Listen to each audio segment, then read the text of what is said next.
Good day to all of you. My name is Alberta Guerra and I'm a senior policy analyst at ActionAid USA working on global food policies. I'm very happy to be here to discuss about the upcoming UN Food System Summit and its relation with the Committee of World Food Security, the CFS. If you're not familiar with the CFS was reformed in 2009 to provide a coordinated response to the global food crisis in 2007 and 2008. The CFS was conceived as the foremost inclusive international and intergovernmental platform for all the actors committed to food security to work together in a coordinated manner for the progressive realization of the right to adequate food. The CFS provides a platform for global coordination of food security and nutrition, policies and actions, and for sharing lessons and experiences. It promotes policy convergence on global food security and nutrition issues through policy recommendations, guidelines, or principles that are negotiated with all the participants. The CFS applies the human rights-based approach in that recognize the role of the states as the duty bearers and the role of small-scale food producers who produce most of the food we consume as right holders. Its processes ensure that the voices of all relevant actors are heard, particularly those most affected by food insecurity and malnutrition. And this is why in the CFS, smallholder farmers, pastoralists, fisher folks, indigenous peoples, consumers, urban food insecure, agricultural food workers, women, youth, landless and NGOs are organized under the civil society and indigenous peoples mechanism and are an integral part of the CFS and participate in the decision-making process. Today, we are aware that we have to change the way we produce and consume our food because the current food system is no longer sustainable. Hunger is rising again after decades of decline. Climate change, conflicts, pests, and the recent pandemic are exposing even more the existing inequality in the food system. Agriculture plays a fundamental role in ensuring the right to food for all and promoting employment and social stability.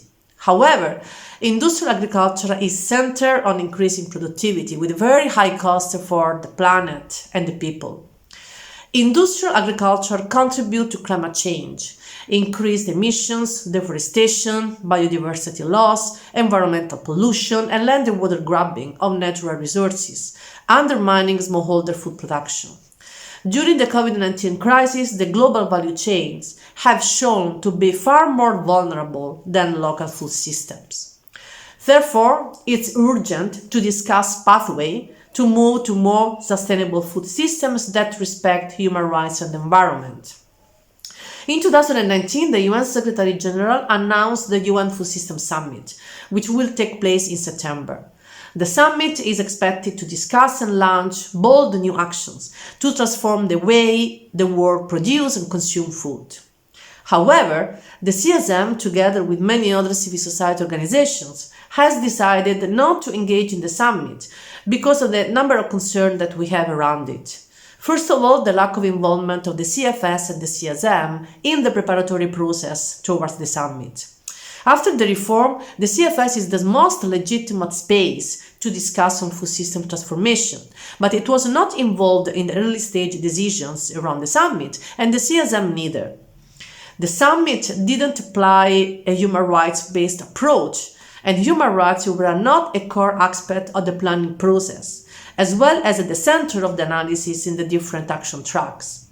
As the Special Rapporteur on the Right to Food correctly pointed out, the human rights-based approach to food systems puts people before profits, ensuring that markets serve social needs, while the summit gives prominence to scientific and market-based solutions.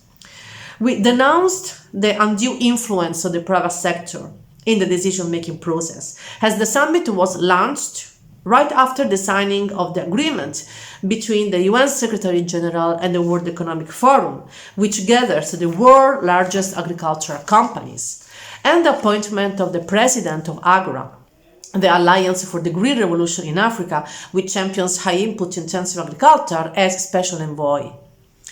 The extensive participation of large corporations in the Food System Summit bodies and action tracks without adequate safeguards against the conflict of interest show a strong bias in favor of the private sector.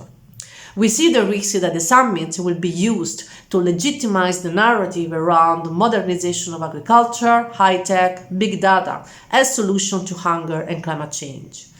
The CSM has launched a call to invite other civil society to challenge the summit and denounce the corporate capture of the Food System Summit and the broader UN space. We have signed an open letter to the UN Committee on World Food Security to say we cannot be involved in the summit unless there is a radical redirection of the current course.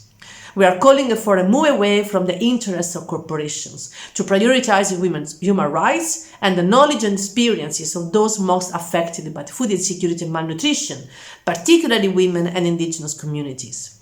We'll continue to push for our alternatives anchored to food sovereignty, agroecology, and the respect to the rights of peasants to ensure the right to food for all. The voices of those most affected must be heard at the Food System Summit, otherwise it has no legitimacy to decide how to transform the way we produce and consume food globally. Thank you very much for your attention and hope you will join our call. Bye to all.